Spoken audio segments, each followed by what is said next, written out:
Hello, everybody. It's Zach here from realestatelicensewizard.com. Today I'm going over another 50 of our 250 real estate exam vocab terms. These terms are super important to know, and of course, yes, you do need to know all of them for the real estate exam. Before I jump right into it, if you want a full text version of all these vocab terms, head over to our site, realestatelicensewizard.com. Anyways, buckle up, and of course, do me a favor and hit that like button and subscribe for more real estate exam related stuff. All right, guys.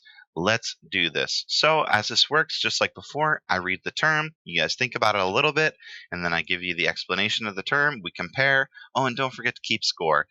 Leave your score down below, and let's see who does the best. All right, let's go. So the first term for this one is commission. So we did commercial property last time in the first 50, but the first term today is going to be commission. So going to give you guys a couple seconds to think this one over. Go ahead. Okay, hopefully you guys are familiar with commission because when you guys become agents, that's pretty much going to be how you guys are getting paid.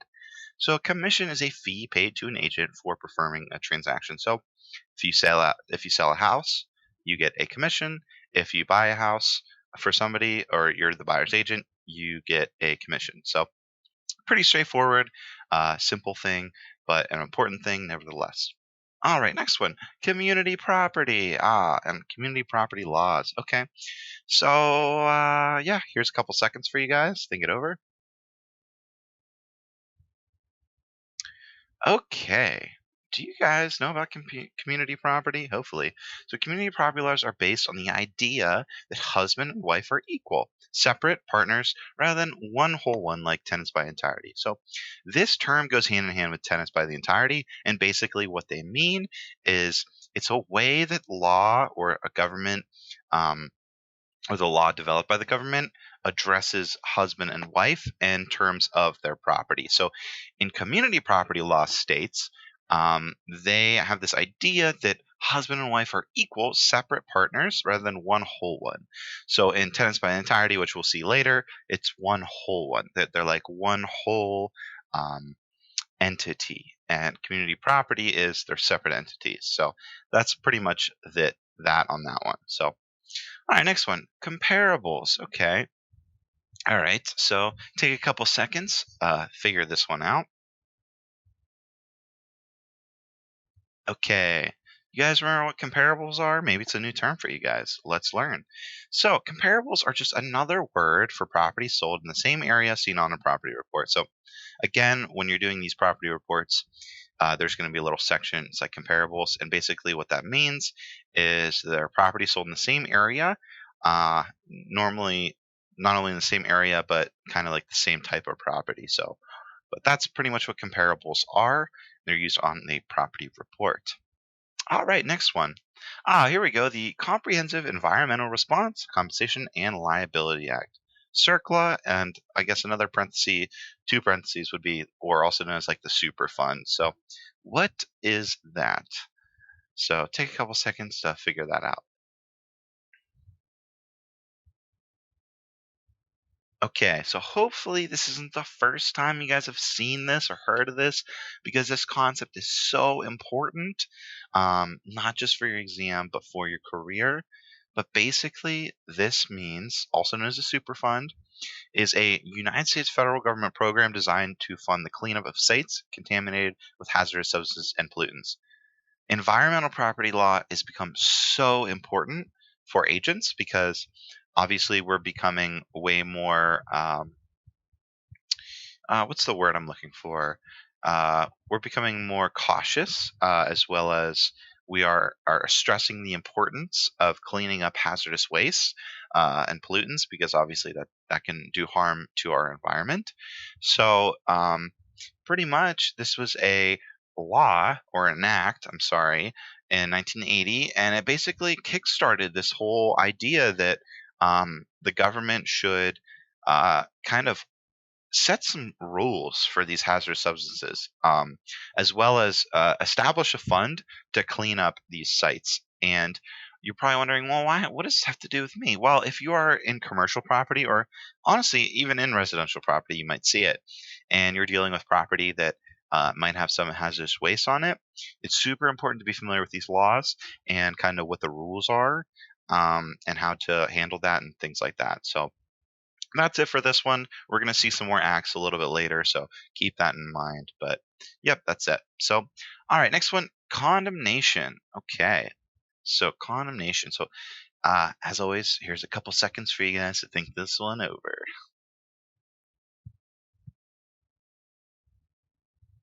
Okay, do you guys know what condemnation is? Hopefully. Um, when you think of this, think of eminent domain because they go hand in hand. So, the procedure used by a public or private entity with the powers granted from eminent domain, remember I mentioned that earlier, to take privately owned real estate. So these terms go hand in hand.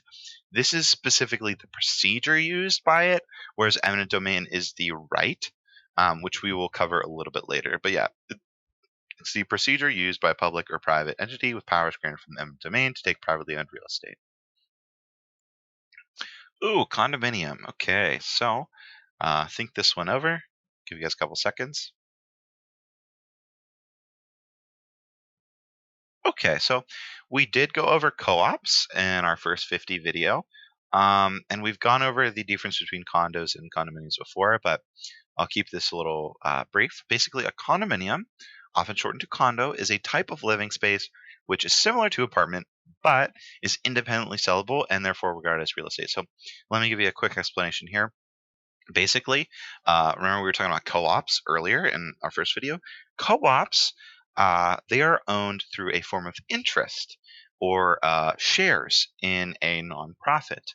Okay, so you don't actually own a physical living space. You actually end up leasing it, but you own shares in this company that owns the entire space. Now, let's compare that to a condominium. A condominium, you actually own the independently sellable area, and therefore it's regarded as real estate. So there is a slight difference there. And the truth be told, if you're driving around your town and you pointed like a condominium complex, you would probably not be able to tell what's a condominium versus what's a co-op just from the outside. You have to understand the rights and how they are organized, and that's how you can kind of tell the difference. So again, a little bit of a confusing concept, but super important to understand. And hopefully, I explained it to you guys good enough. If not, feel free to comment, and I will try my best to explain it in text. All right, conspiracy to boycott. So, okay, yeah, here, have a few seconds to come up with your definition for this one. Okay, do you guys remember this one? Do you guys are familiar with this one? Have you even heard of this one? Hopefully. When you hear this, think of antitrust laws. Conspiracy to boycott occurs when two or more persons or entities conspire to restrict the ability of someone from competing. This is unethical and highly illegal. And I guess I would put, if I had I had my little notes, I would also put in parentheses that antitrust laws. This is antitrust laws. Antitrust laws developed and defined this term and made it illegal. So again, this is the specific act where two or more persons or entities conspire to restrict the ability of someone competing. But again, that you got to circle that back to the antitrust laws, which we talked about in our first video, which are super important to understand. But yeah, this is one of those antitrust violations. So keep that in mind. All right, next one, constructive eviction. Okay, so think that one over. Okay. Hopefully you guys came up with a good definition here. So this one's pretty basic. I know there's like four lines of text here, but I'm just going to break it down super easily. It's a term used in real property law to describe a circumstance in which a landlord either does something or fails to do something that he has a legal duty to provide. So I know that you're probably thinking, well, what does that mean? Well, basically, landlords, not only tenants but landlords as well, have a certain amount of duties that they must provide.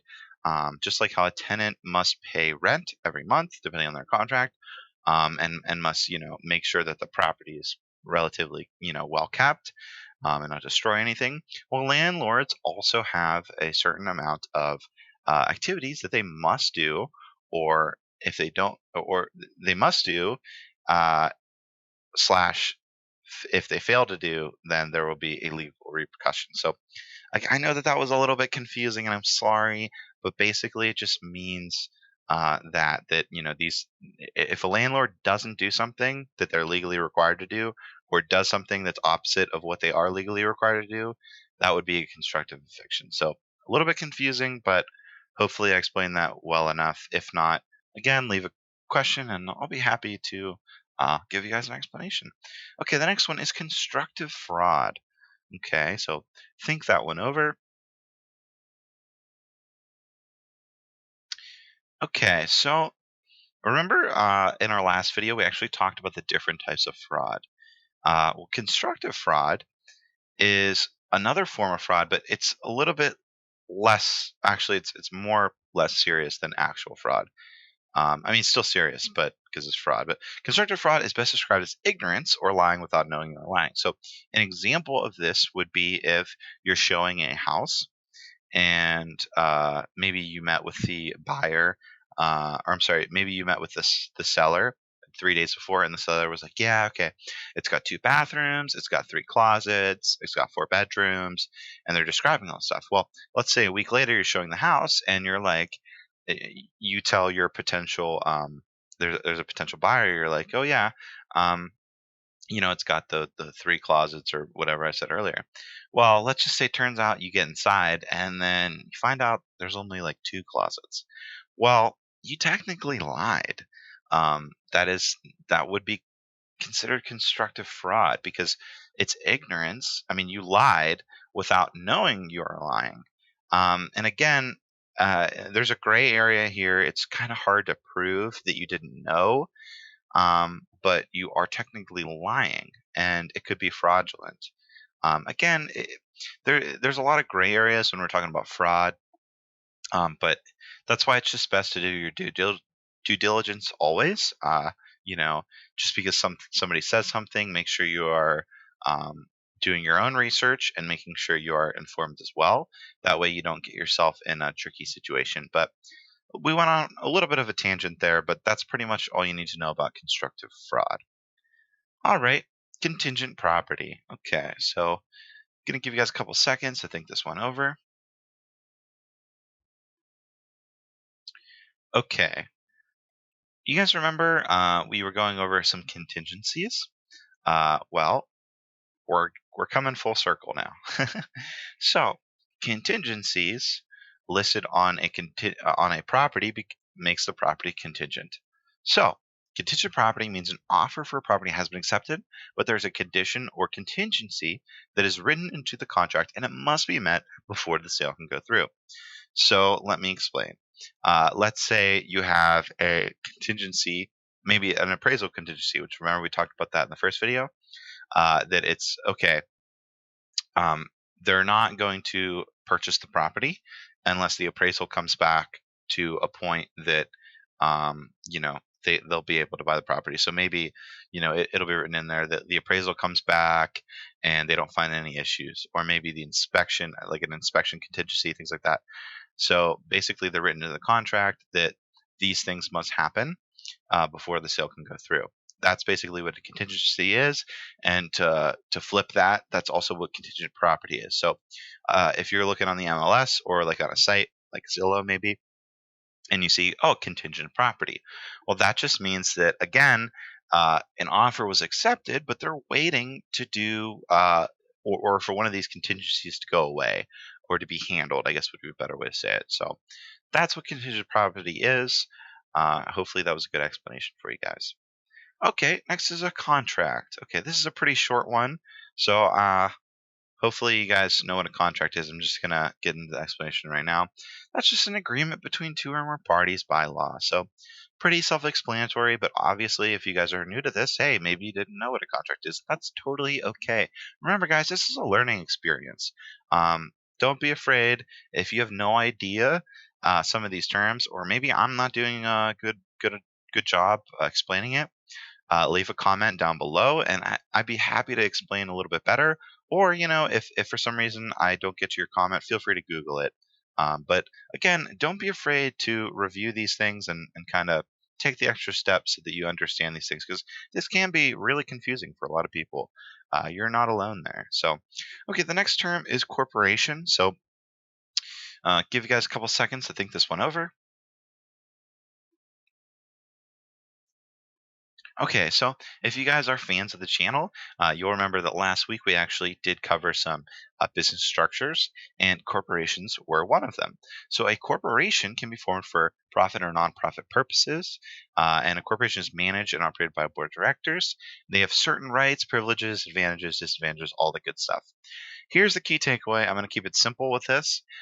You need to know that a corporation can own property, and it's not the individual, but it's the corporation. So, unlike a sole proprietorship, which we'll cover a little bit later, a corporation can own property by itself. So, that legal entity can own property. So, remember that. Super important to know, as well as all the business ownerships, because again, for commercial property, you have to be familiar with these things. So, okay, cost approach. All right, so go ahead and take a couple seconds and think this one over.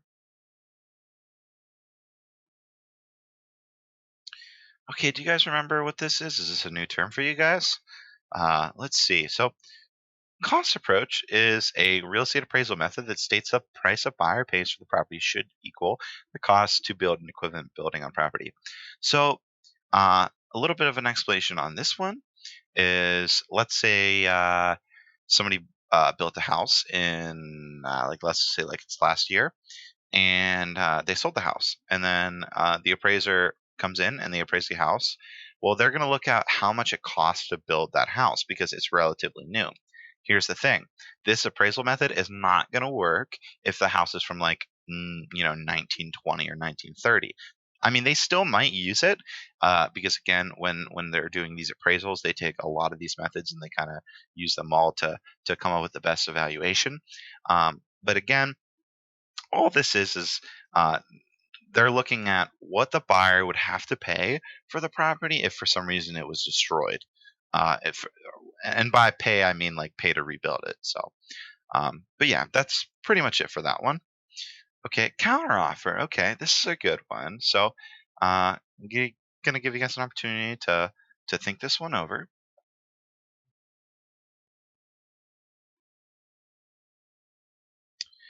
Okay, so a counteroffer. What is that? Well, it's similar to a purchase agreement.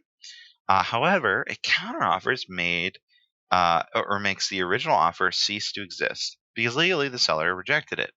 So the key takeaway here is counteroffer is basically a purchase agreement. However, when they make the counteroffer, the original offer ceases to exist because legally it is rejected, and that's a key takeaway. That again, once you present the counteroffer, the original offer is no more. Okay, looks like we're going into the D words. Okay, so next one is datam, and I know I'm probably butchering the pronunciation of this word, but you know, yeah. So here's a couple seconds for you guys.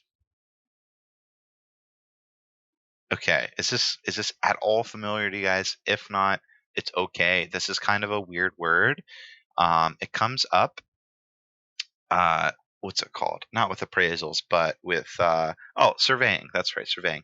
So basically, what it is the set of data or data, however you pronounce it, that equals heights and depths measured on a horizontal plane. So this is used in surveying, because that's basically what they're doing. They're looking at the heights and depths of properties and things like that, and they're using it to measure exactly where things are. So it comes up more in surveying, but uh, for a lot of states, surveying does show up on the exam.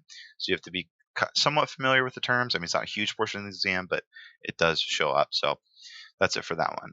Okay, DBA. So this one, I'm just gonna skip this one, the seconds here, because this one is a pretty small explanation.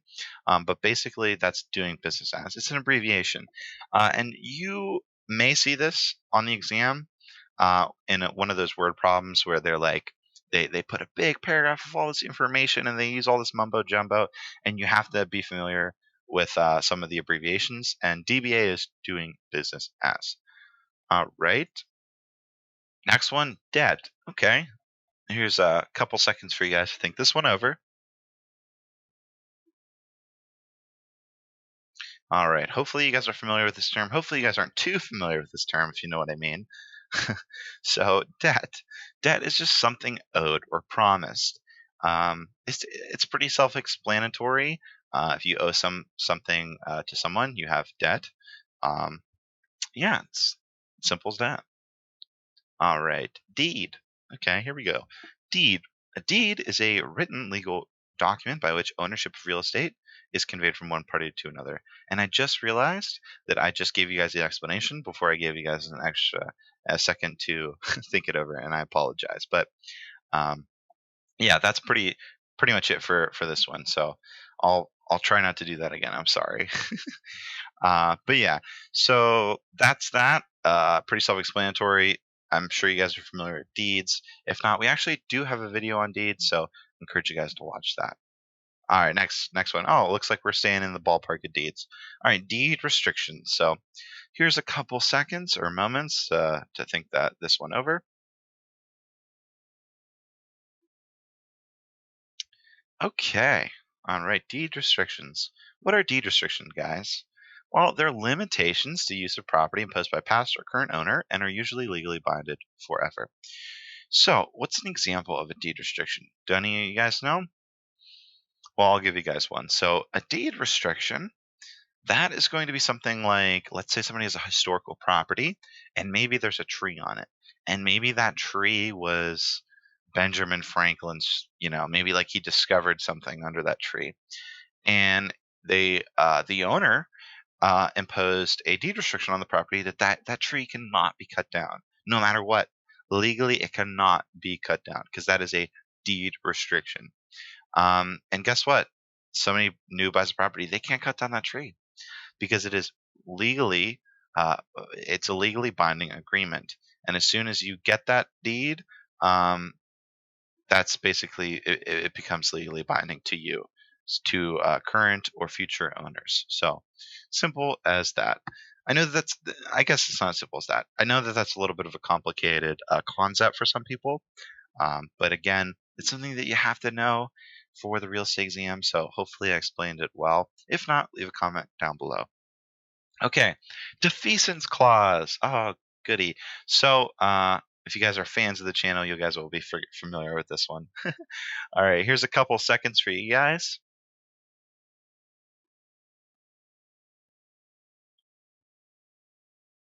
Okay, are you guys familiar with this term? Hopefully.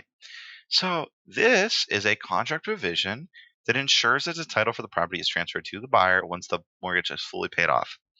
So now you're probably sitting there thinking to me like, okay, what? Like why would that need to be in a contract provision? Well, it's super important to not only have these contracts be as thorough as possible, but be as distinctly specific as possible. I think that's a good way to phrase it. Because listen, guys, contracts can be super confusing, and that's why they put it often on the exam, a lot of these contract provisions, and that's why we cover it on this channel a lot. It's because it can be confusing. But basically, what this means is once that the buyer pays off the property, uh, or once they pay off the mortgage, that is, they own the property. The title will be transferred. And again, it's important to distinctly clarify this because, again, imagine if you just paid off. Imagine if you just paid off like $100,000 house, $200,000 house, and for some reason there's a contract issue, and they didn't clearly define that when you paid off the mortgage, you would retain the rights to the house or the property. Could you imagine how frustrating that might be? So again, it's super important to have this in the contract, and as this states, it's typically required. I believe in every state, it's not, maybe not every state, but it's pretty much required almost in every state. So keep your eyes out for the defeasance clause. It's super important to know and understand. Okay, delinquent taxes. So this is another short one. I'll give you guys a second or two to think this one over. Okay, so delinquent taxes. What is that? That's just overdue taxes. Why is this important to know? Well, when people foreclose and when there's overdue taxes or delinquent taxes, this stuff shows up, and it's super important that you're familiar with the terms so that you sound intelligent as well as are familiar with it for the real estate exam. Delivery. Okay. So, not DiGiorno's, and it's not a lame joke there. It's not delivering pizza or food or something like that. This is the real estate term for delivery. So, give you guys a couple seconds to think this one over.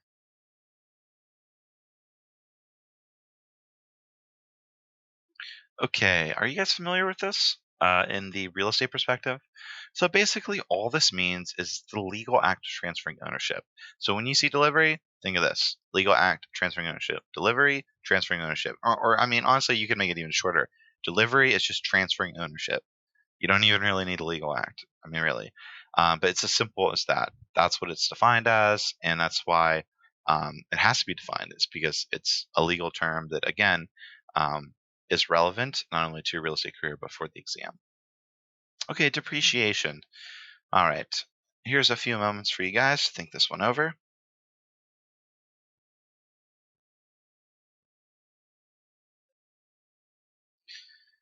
Okay, so do you guys remember when we talked about appreciation?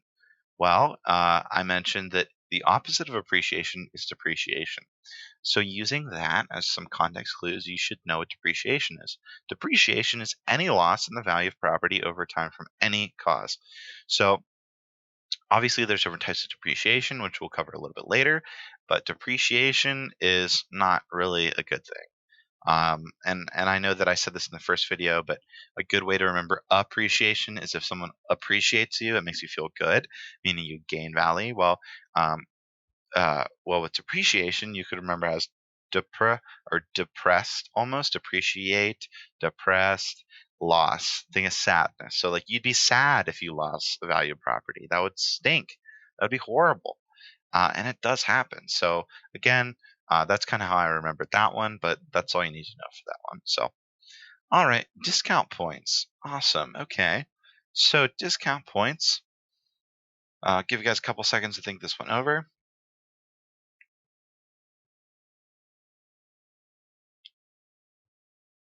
Okay, do you guys know your discount points? Hopefully. So, discount points, also known as mortgage points, are just prepaid interest. So, the way they work is you would pay an extra amount at closing um, in return for a lower interest rate. Now, this is fantastic if you know for a fact that you're going to be living in the house or owning the property for a long time, because this could save you massive amounts of uh, money, basically. Because again, it's just like any type of investment or investing. Often, it's better to pay a lot in the beginning, and that way you can reap the benefits for later. But yeah, that's it for the discount points. Dividing territories. Okay, so think this one over. Okay, so did you guys figure it out? Hopefully. So dividing territories. What do you guys think of when you hear that term? Well, you should be thinking of antitrust violations. Yep, it's another one. So, dividing territories is when competing brokers agree to split territories and divide interests accordingly. As I mentioned, it is a clear antitrust violation. So, imagine you are sitting together and let's just say you're a real estate agent or a broker, and another broker from a competing agency comes up and he's like, "Hey, listen, I have this great idea. What if you get the west side of the town? I get the east side of the town. We live in a small town. We could easily do it. I won't take any, thing from you over there. You don't take anything from over there." And yeah, that would be totally an antitrust violation, totally illegal, and totally unethical, and could potentially lead you in a lot of trouble. So never do that, obviously, but be familiar with the term. because again, antitrust violations is a huge part of the exam, and a huge part of your career is knowing those things. Okay, dominant estate. All right, so I'm going to give you guys an opportunity to think that one over.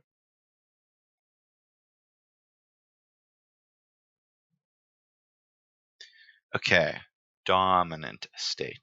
What is that? Do you guys know? So the dominant estate is a parcel of real estate that has an easement over another piece of property. So I would say the way to remember this is the fact that it's dominating.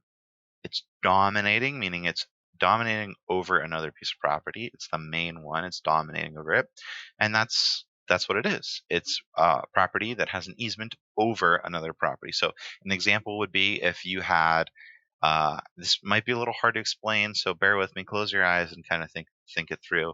But imagine you live on the second story of a let's say you live on the second story of an I don't know about that. Let's say you live on the second story of a building, okay, and you have an easement through the alleyway of another property to get to your property. You are the dominant estate because you have an easement over the other state, um, or estate.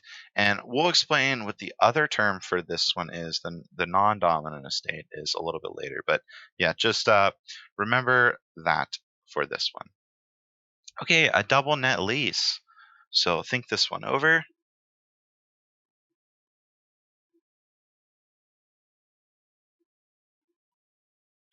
Okay, this is a pretty easy one. Double just means two. It means two additional costs will be added to your base rent. So usually there are things like taxes, insurance costs, and they're just added to the monthly lease payment. So pretty self-explanatory, but super important to know. Duress. Okay, this is a good one. So think this one over. Here's a couple seconds for you guys.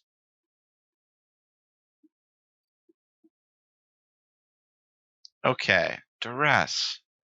Duress is the act of forcing an individual or business to do something against their will. So, um, obviously, that doesn't sound great, right? When you hear the word duress, I kind of think of stress. But duress is the act of forcing an individual or business to do something against their will. Obviously, it's not a great thing. Uh, and I believe it's illegal. Actually, I'm pretty sure it's illegal. But yeah, so when you hear duress, just think of stress and the fact that it's against their will. All right, next one, dual agency. Okay, here's a few seconds for you guys.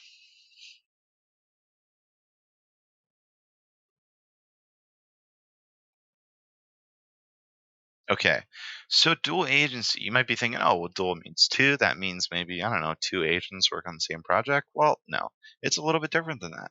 Dual agency occurs when one agent represents both the buyer and the seller in a transaction.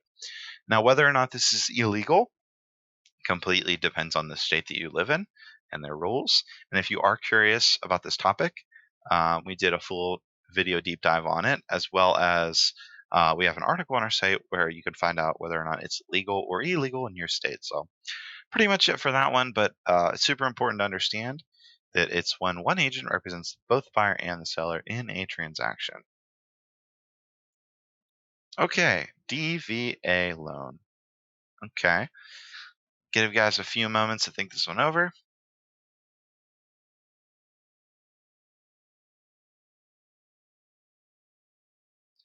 Okay, when you see DVA, you got to think of Department of Veteran Affairs. So all that is a loan certified through the Department of Veteran Affairs.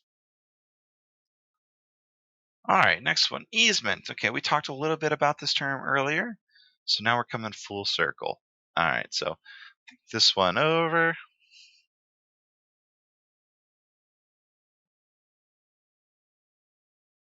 Okay, you guys familiar with easements? Hopefully. I know if if you're a subscriber on this channel, you better be.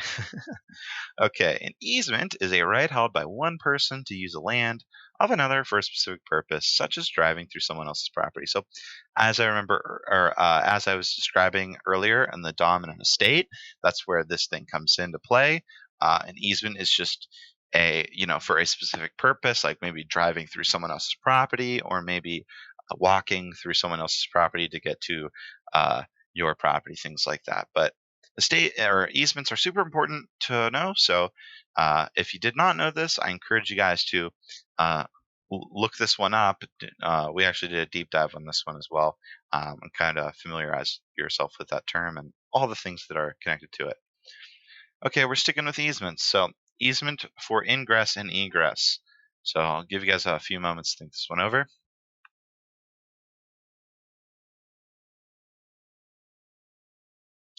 Okay, so you guys know about this, hopefully. What is an easement? Well, we just talked about what an easement was. Remember, it's a right held by one person to use land of another for a specific purpose. Well, an easement for ingress and egress is a type of easement. And it is a type of easement used for entering and exiting a property. And you're probably thinking, Zach, why do we have to define this? Like, that's kind of like, that doesn't make any sense. Well, okay, because there's different types of easements, and but believe me, there are quite a few. Yeah, they have to define each one, and this is probably like the most basic form of easement, but it is the right to be used entering and exiting property. Now, where it comes into play, which I think, yeah, we'll talk about it now. But where this really comes into play is obviously, if think about it like this: if you can enter a property, you should be able to exit it, right? Right? Well, yes. So ingress and egress rights, they go together. So that's worth noting, because of course, when you hear, you'll never be like, oh yeah, you're allowed to enter this property, but you're never allowed to exit. So typically, these rights, they go hand in hand. All right, and sticking with that egress, we'll just jump into the explanation. That's just the right to exit property. So, as I mentioned, ingress is enter, egress is exit. So, you'll probably see ingress and when we cover the I words, but important to know and important to understand and familiarize yourself with. So, all right, next question. Oh, here we go. Economic obsolescence. So, think that one over. Here's a few seconds for you guys.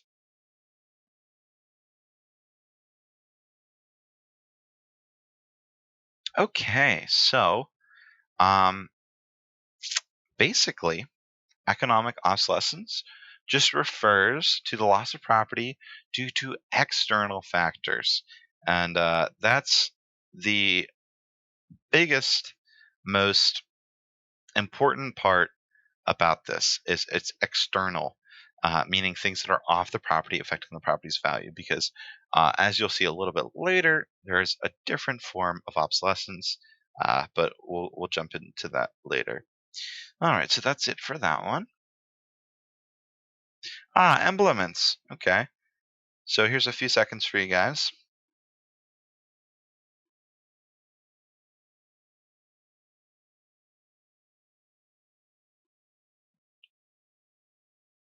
Okay, so do you guys know about emblements? Hopefully, if you're uh if you're a fan of this channel, you should. Okay, emblements. They are annual crops produced by cultivation legally belong to the tenant with the implied right for its harvest, and they are treated as tenant's property. So this is a super specific term, but it does come up on the exam because there are a lot of, I don't know if you picked it up on it yet, but there's a lot of terms that start with E that you need to know for the exam, and this is, of course, one of them. And basically, what this means is, let's just say you rented or leased property from somebody, and it was this big farm. And on that farm, you grew crops, and you kept growing them for a couple of years. Well, let's just say the owner of the property decided that he wants to sell the property to somebody else. Well, you are legally, you legally have the right to harvest those crops because they are the tenant's property. So, again, it's a specific term, but believe it or not, this shows up on the exam all the time, and I'm not entirely sure why because it's so specific, and most people don't really aren't ever going to have to deal with this in their real estate career, but it's just something super important to understand, not just for the exam, but for your overall uh, well knowledge. Okay, eminent domain. So here's a few seconds for you guys.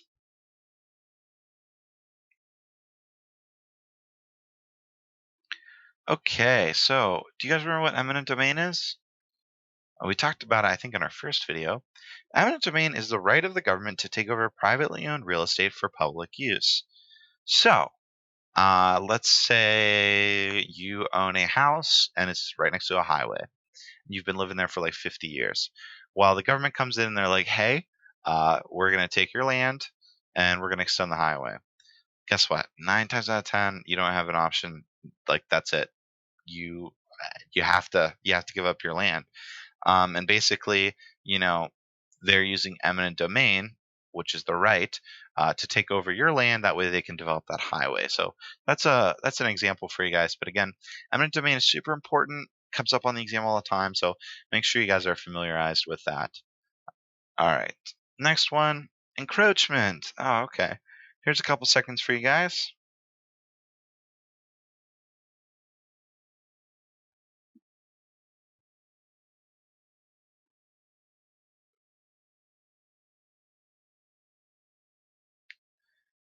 Okay. Did you guys figure it out? Encroachment. Encroachment is intrusion on a person's territory or property. When you hear encroachment, think of like someone like encroaching on you or approaching almost. For those who are football fans, you should be familiar with this. Encroachments, it's kind of similar to the penalty encroachment. But basically, yeah, it's just intrusion on a person's territory or property. An example of this would be maybe if you had a tree and it was starting to grow over your neighbor's, towards your neighbor's side. And maybe he's not happy about it, and he has the legal right to have you take care of it or deal with it. So that's basically what encroachment is. Okay, encumbrance. Okay, so think this one over.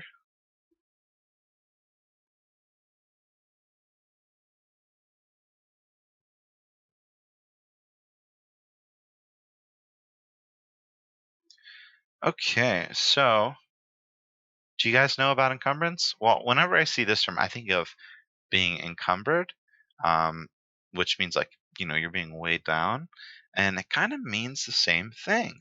So encumbrance means an involuntary lien is on the property. So what's that? Well, we'll get into liens a little bit later, same thing with involuntary liens, but basically it just means that there's one on the property and you're not happy about it. If you have an encumbrance on your property, you should not be happy because this means that there's some sort of thing holding it back from you either owning it or from you possessing full ownership of it. So this is a bad thing. But again, just remember that this just means a involuntary lien is on the property.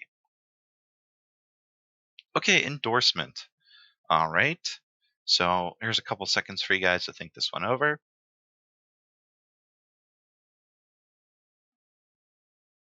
Okay, this one should be easy for you guys. I'm sure you guys have heard of endorsed. Well, it's the same thing, endorsement. It's just a signature, it's signing paperwork, normally a contract. So again, you're just going to be signing paperwork. You're doing an endorsement. You're endorsing yourself, whatever it might be. It just means signing. Okay, next one, EPA or Environmental Protection Agency. Alrighty, think this one over. Okay, are you guys familiar with the EPA? So I talked about environmental law a little bit earlier, and basically the Environmental Protection Agency is the federal agency responsible for dealing with environmental issues. The EPA was established in December 1970 by an executive order of the United States President Richard Nixon. So you don't need to know Nixon did it probably, but you do need to know what the EPA is, and of course that it was established in 1970. So the key takeaway here is that before then there really wasn't anything to deal with these environmental issues, and thankfully now that there is, and that's what the EPA does, is it protects us, protects not only us but nature as well, and it deals with environmental issues. So people maybe not following the correct rules when it comes to like hazardous waste. There's tons. I mean, now the EPA is much larger than it was back then, but originally it was just basic environmental issues. So, but yeah, it's super important to know for us because why? Well, for those of you guys who might work with, in commercial real estate, obviously you have to make sure that these properties that you're showing are following your Environmental Protection Agency guidelines. And nothing would be worse is if you showed a property to somebody and you misled them and you told them that everything's up to date when it might not be. So be transparent with your clients, and good things will happen to you. So okay, another phrase, Equal Credit Opportunity Act, or ECOA. So think this one over, come up with your guys' explanation.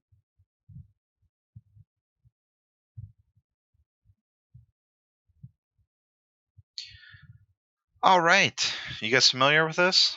I know this is a little bit of a, you know, it's a little bit of a stretch here on the terms of like if you guys know this one or not, because if I'm being completely honest, I wasn't really familiar with this until I kind of learned about it, practicing and doing all the stuff that we're doing now in my own version and when I was doing it in my time, because you don't really hear much about this. But what's interesting is if you look on certain documents, you actually see, like at the bottom, it'll be like protected by the ECOA or protected by the Equal Credit Opportunity Act.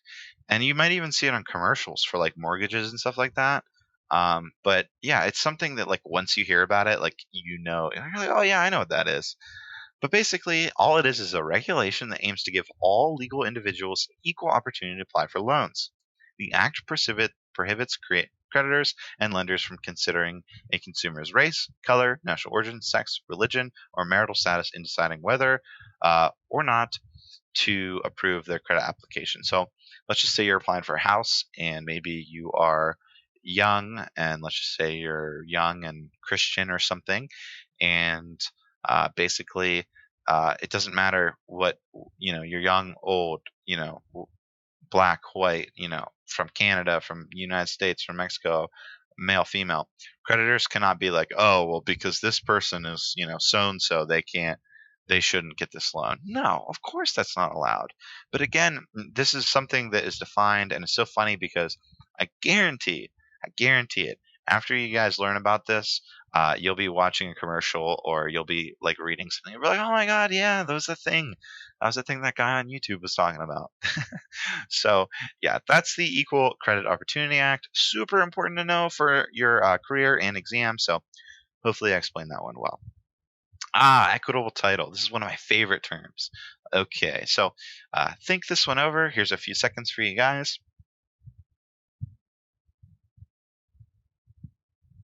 Okay, so we actually did a deep dive on this one, and I encourage you guys to watch the video if you haven't yet. I love talking about this stuff, and I thought we did a really good job explaining what this is. But so equitable title is the interest held by one party to purchase property before closing. So if you have equitable title, that means you have the right to purchase property, or to purchase a specific property. So maybe you put an offer in, and maybe the offer was accepted. So then you would have equitable title. You don't have full title, you don't have actual title, but you have equitable title, meaning it's like you're in the process of getting title. I hope that makes sense. I know it's like a little bit of a confusing concept, and I encourage you guys to watch our deep dive on it if you haven't already and you're a little bit confused. But yeah, that's pretty much equitable title. All right, next one. Equity. So we're keeping with the EQ words. So equity. What's equity? All right. Here's a few seconds for you guys to think this one over.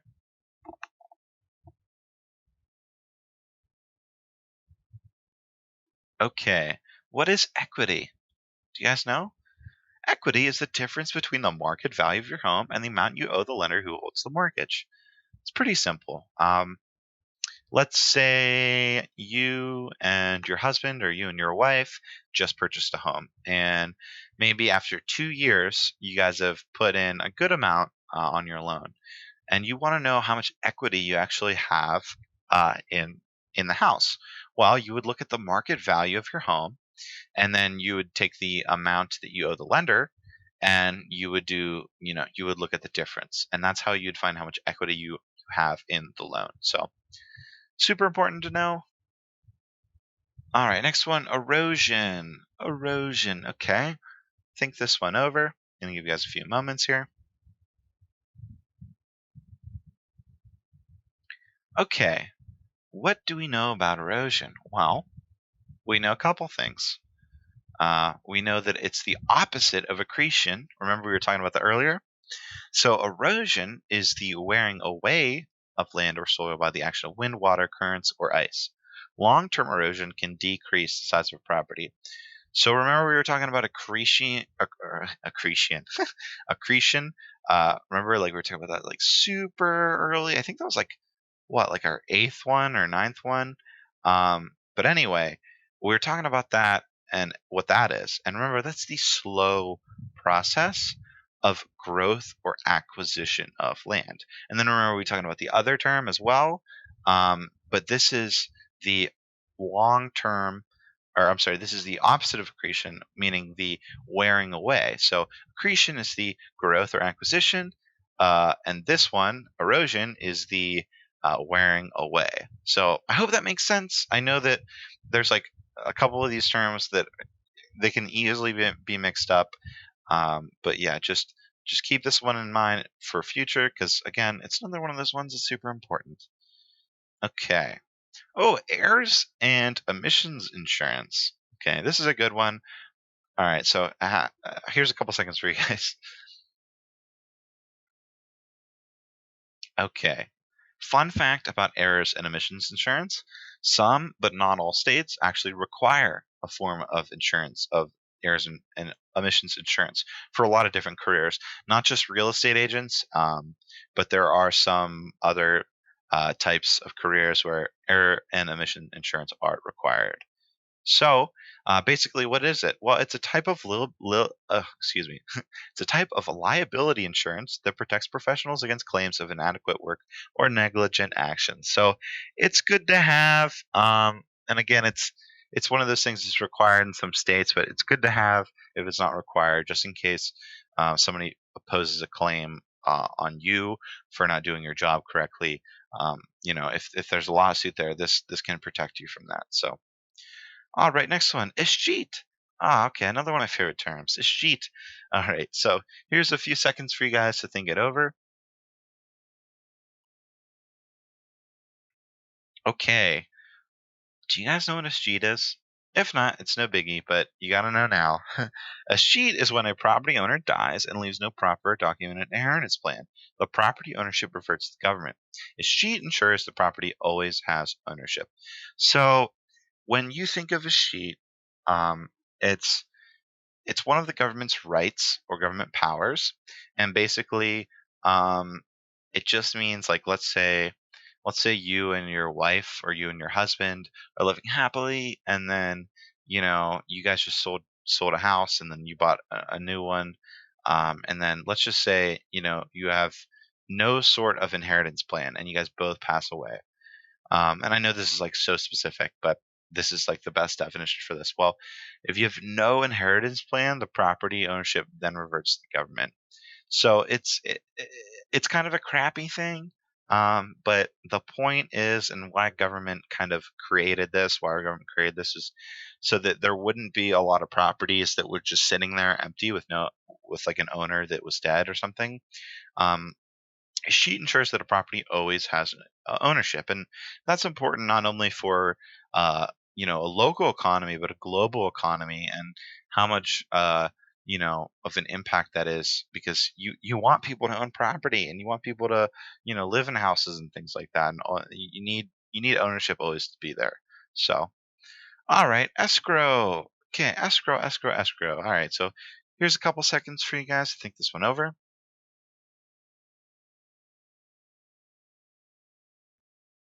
Okay, so do you guys know about escrow? You should. Escrow is super important. So, escrow is a way for money and property to be transferred from one party to another through the use of a neutral third party agent, also known as an escrow agent. Escrow makes it a lot safer for both buyers and sellers to close the sale without worrying about getting snubbed or cheated. Listen, it's as simple as this. If escrow didn't exist, there would be so many potential issues with transferring property. Because imagine this. You know, uh, imagine you're like buying property and you had no sort of protection. It would be scary. Not that many people would purchase property without escrow, because it would be it would increase the odds of people getting, screwed.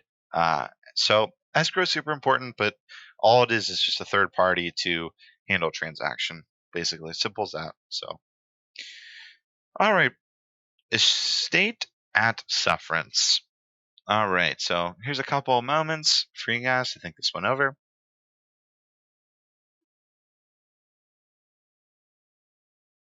Okay, you guys know what an estate as sufferance is? A good way to remember this is it's suffering or suffer. So it's an estate as sufferance. This is when the tenant holds over after expiration of the term. So imagine someone is not paying their rent, and yet they're staying on. Well, actually, there's a couple ways this could be. So, an estate of sufferance could be that their lease ended and they're just staying there rent free, or it could mean that they are staying there, they're still paying, but they don't have a lease. But either way, it's a bad thing, because you want to have a lease. You want these people to be paying month to month legally. You don't want an estate at sufferance. It's always a bad thing. So again, remember estate at sufferance, estate at suffering or suffering, suffer. That's how I remember that one. So okay, next one, estate at will. So we're sticking with the estates here. Give you guys a moment to think this one over. Okay, so what is an estate at will? Well, an estate at will means it can be ended at any time, which that kind of is a good and bad thing. It can be kind of scary. So this term of estate is indefinite. So it also so basically what this means is like if you and I were we were like owning, like let's say we own property and we had some tenants on it and we developed them at a month to month lease. So that would be, kind of good and kind of bad. And basically, because they could pay the rent monthly, but you know they could leave at any time. Or if you're the owner, they could be like, hey, we're kicking you out next month. Like it's not really good, and that's why it's an indefinite. And of course, what it says here is it's also important to note that not all states recognize an estate at will. And of course, these things do vary in state laws. But yeah, so that's the key takeaway. Is it's an estate that's indefinite and it can be ended at any time. Um, contrary to the estate of sufferance, which we were just talking about, where that's when a tenant holds over past the expiration, and they're suffering. This one is more or less just month to month. Like this is in the states that this can be done, it is perfectly legal. However, it's not suggested, but it is like legal. Whereas like the state of sufferance arises more or less like, okay, the terms expired, and yet they don't have a lease, and like I said, they could be paying like under the table, or maybe they're not paying at all, so they would be suffering. And this is more at will. It's like, okay, well, it's month to month. It's like whatever you guys want. So again, important takeaway too is not all states recognize this, but a little bit of a tangent there. But I thought it was super important to explain kind of the difference for you guys while I could, while you guys were watching, so you guys could learn more. So, all right, next one, and it looks like our last one for this video. So think this one over. It's exchange. What is an exchange? So listen, I'm not going to give you guys a couple seconds for this one. This one's easy. Come on, it's a transfer of goods and services. So why do we need to define this? Well, listen, guys, as I mentioned earlier in this video, and even in the first one, all these terms, so some of these terms you may be thinking, oh, well, yeah, they're easy, I totally understand this. But listen, for a lot of people, this is new stuff for them. For a lot of people, this is like brand new territory. And you know what? If you guys are getting all of these and you guys are fully understanding, power to you. But I encourage you guys not to put other people down that are not understanding this, because this can be very hard for a lot of people. So just for those of you guys who are still struggling, keep your heads up. We got 155 more questions to go. We're going to get through this. We're going to learn. And you know what? Someday, whether it be next week or next month, you're going to pass the exam. I believe in you. Our whole community here does. I'd really love for us to be more positive in the comments, as well as try and bring more people up. Because let's be real, guys, we're all in this together. And the more that we can help pass the exam, the better for everybody, really, for everybody. But yeah, I know I went off a little bit of a weird tangent there at the end, but I thought it was important to be said because, I really care about this community that we're developing. We're going on like 2,000 subscribers now. And I really want us all to uh, build each other up because guess what, guys? We can do this. You can pass the exam, and it's going to take hard work, but you can do it. So yeah, that is it for this one. That's we're 100 questions down, and guess what? If you guys made it this far, wow, you guys are doing fantastic. You're doing stellar. Keep up the great work. We're almost halfway. And again, the next video, you'll see sometime soon. But yeah, so if you haven't liked or subscribed yet, please do. It really helps out the channel. But yeah, that's pretty much it for me on this video. That's gonna be it. So thanks so much for watching. As always, this is Zach from RealEstateLicenseWizard.com. Make today magical.